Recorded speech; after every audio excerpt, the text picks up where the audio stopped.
چیه؟ بیارم بریم بالا من کارم. چیکار داری؟ چیزی هم نشونه. این اذیتم نکن بگو دیگه. نه کار دارم میخوام چیزی نشونه بدم.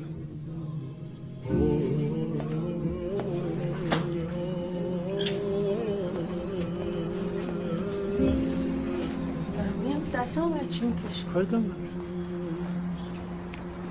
چی شده؟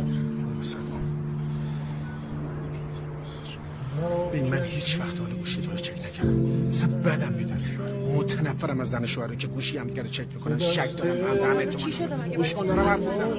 اصلا هم عصبانی نیستم. امروز کاملا اتفاقی من این SMS رو دیدم. به من بگو داستان این SMS چیه؟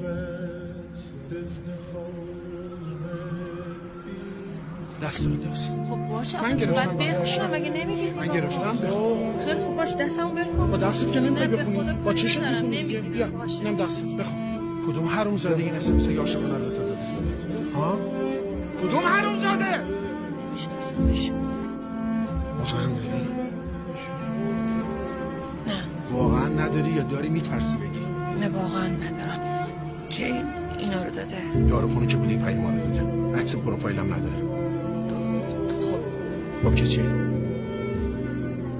زنگ بزن ببین کیه. زنگ بهش میزنم. شک نکن زنگ میزنم. گفتم اول از تو بپرسم کیه. باشه ازم اگه خیالت راحت باشه زنگ بزن.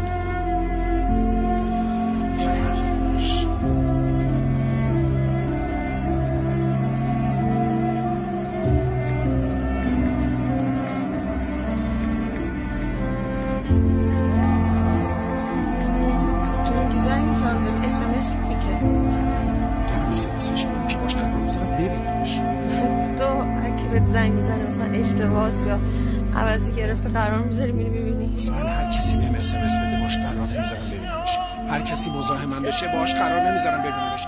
این دیوس به زن من SMS داده. مزاحم تو شده. این چیه که به زن من میگه عشق من گوه میخوره بگه. گوه میخوره.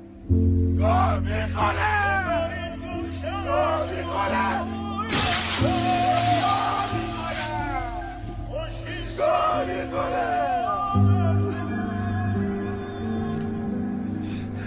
بی ناموسه بشه کسی چیزی فهمیده بهش بگو شوهرم همه چی رو فهمیده بهش بگو شوهرم همه چی رو فهمیده به عمل پس مادر شما ازاش میشونم تو چه نسان تو چه نمیگی چه نسان چه گویی خوردی دریا چه گویی خوردی نجالت بگی تو همسا آشران تو هم یافت